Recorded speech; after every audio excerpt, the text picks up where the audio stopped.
Hey guys, it's Nick, and I don't know if you know this, but it is the 100-year anniversary of the hyperinflation in Weimar Germany after World War I. So what better way to talk about it than here in Frankfurt, Germany, in front of the Frankfurt Stock Exchange behind me and the bull and the bear right here. So in this video, I want to talk about what happened, kind of why it happened, the things leading up to it, and I want to talk about the winners and the losers. And so that means the jobs, occupations that did well during the hyperinflation and the ones that surprisingly did bad. And the same thing with asset classes. Did real estate or gold or the stock market do better in those times or worse comparatively? Let's take a look. Most of my information comes from the book I recently read, When Money Dies. It is very interesting about the whole hyperinflation situation.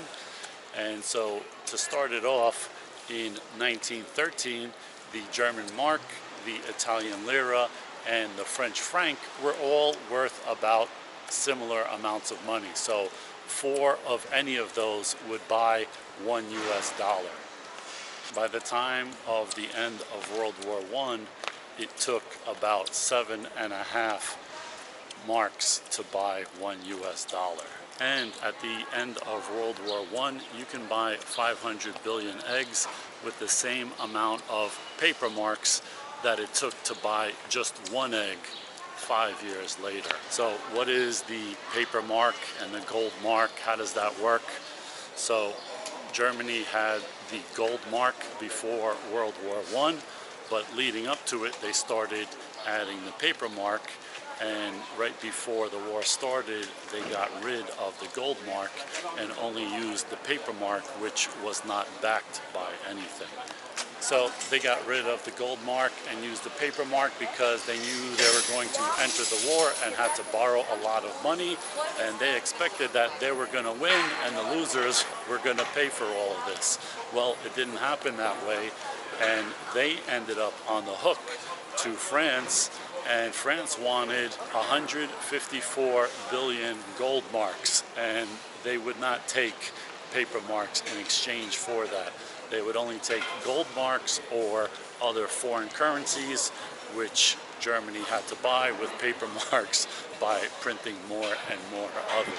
Now, in 1919, they had an attempted communist revolution, and so because of that, and because of communist ideas do well when unemployment is high, Germany wanted to print as much money as it had to keep people employed in jobs all the time so that they are not susceptible to communist ideas. So let's talk a little bit about the winners and the losers in terms of occupations.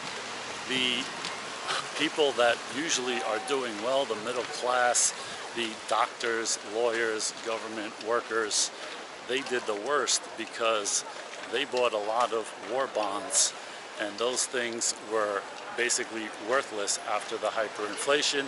And not only that, but they did not get the raises like the people in the unions got, because they threatened to strike all the time, so they got raises while the professional class did not. So during the hyperinflation, it is said that a skilled mechanic made more than a factory manager, who made many times more than a government employee.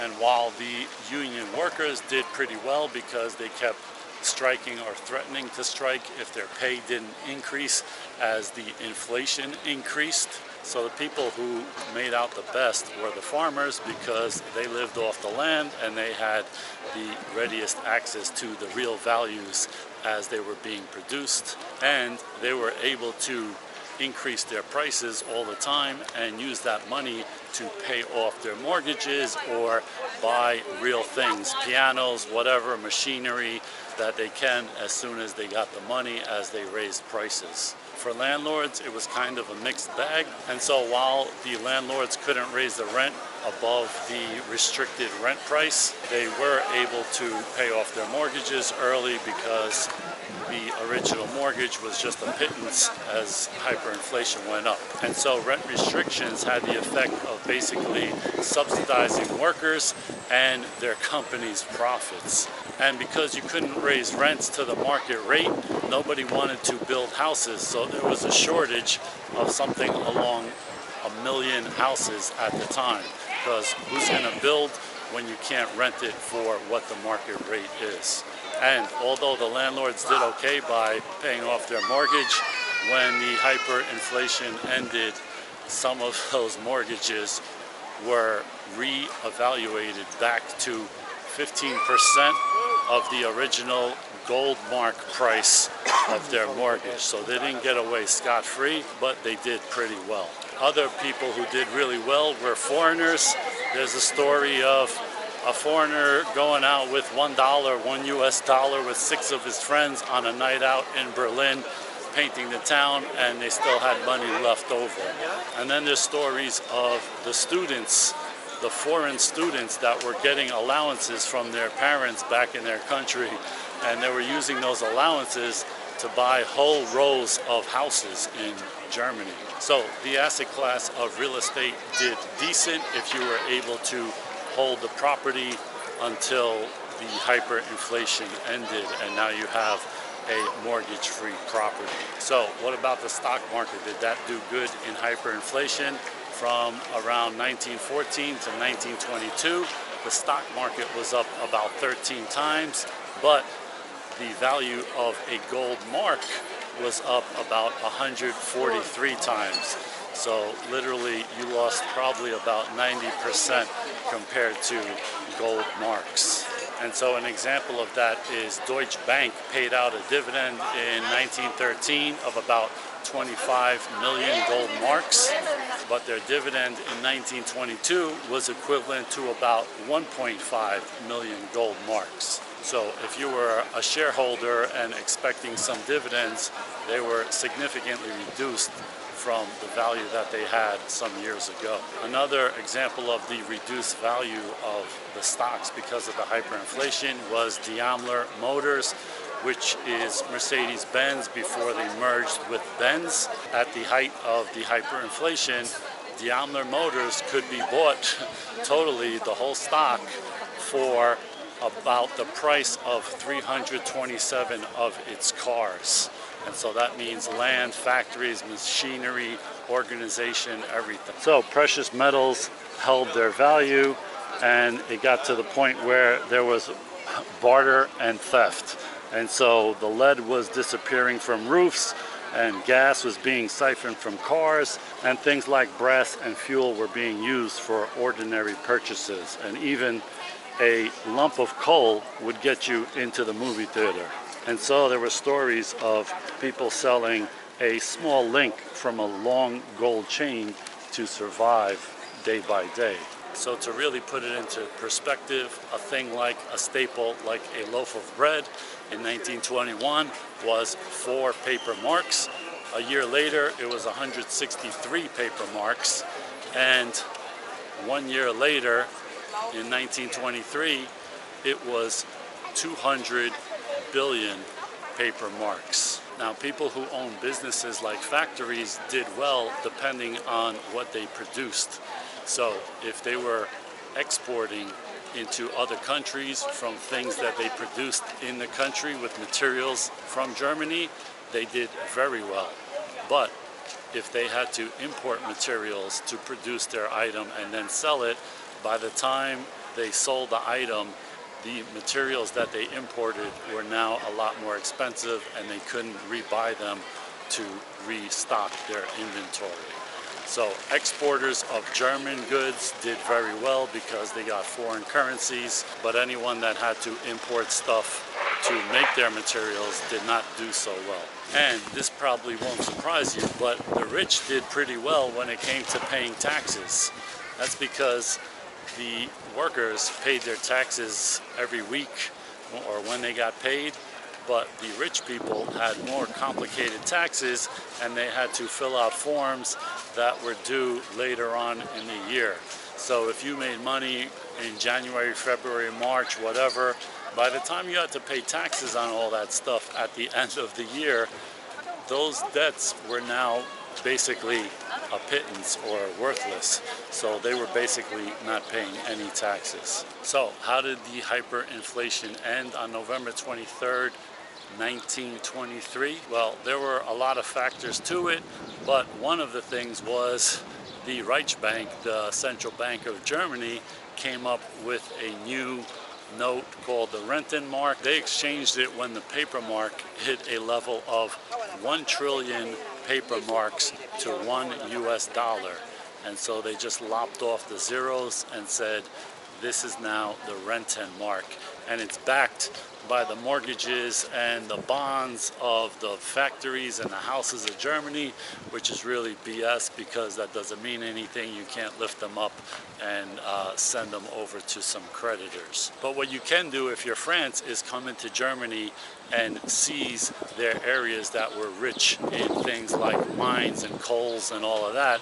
And that's what France did by seizing areas in the Ruhr, the industrial section of Germany. They were getting pressure from the United States and Britain to ease up on Germany because they didn't want to see them completely crash. Maybe they wanted to be lenient on them as a potential buffer against communism spreading from the Soviet Union. I don't know. So one very interesting thing that also happened during this time is that Gresham's law was reversed. And so if you don't know, Gresham's law states that bad money drives out good money.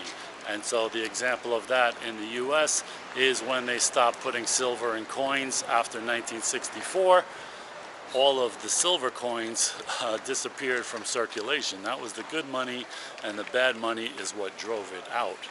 But the opposite happened with farmers because the money was so bad, the paper mark, that the farmers refused to use it. So that bad money, the paper mark, was so bad that it could not be used, and so you had to use better forms of money, either foreign currencies or gold or silver, to give to the farmers. Otherwise, they're not going to sell anything to you. They'll just sit on it and hold on to it.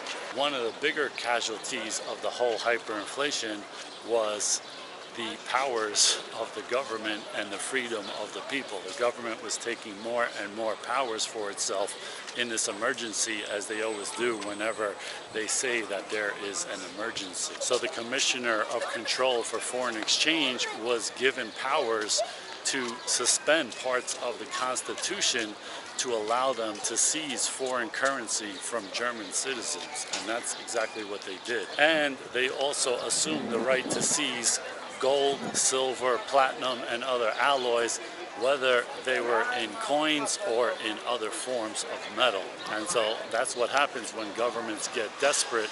They start throwing your rights out the window. And so a lot of people think that if something like that happened in the US, their gold and silver stash would afford them to be the new Bill Gates or Elon Musk, and everybody else would be poor. The government doesn't give up their power that easily, and so they would just as readily confiscate that if they thought it would help.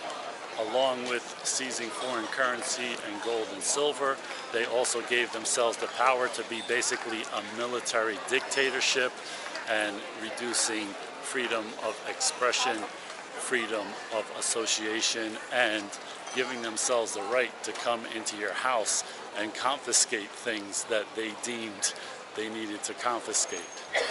So, like the book When Money Dies says, during times of distress, people are more amenable to authority in the hopes that they will get them out of this mess. That's like their last salvation. So a lot of bad things happen during hyperinflation, and a lot of people think that when it happens, they're gonna know exactly what to do and how it's gonna play out, but there's always something that will surprise you. And so not everybody was a pure winner, not everybody was a pure loser, and some people did better than you thought, and some people did worse than you think they might. And so, like they say in the end of the book, in hyperinflation, a sack of potatoes is worth more than the family silver. A side of pork worth more than a grand piano. Theft preferable to starvation. Warmth was finer than honor. Clothing more essential than democracy. And food needed more than freedom. So guys, I hope you like this video, and I hope you see that crazy things happen and people cannot foresee all these things. So this is not something you should hope for. You should definitely prepare for something along those lines, but nobody can predict how it will play out. Hope you like this one, guys. I'll see you in the next one. Thanks for watching.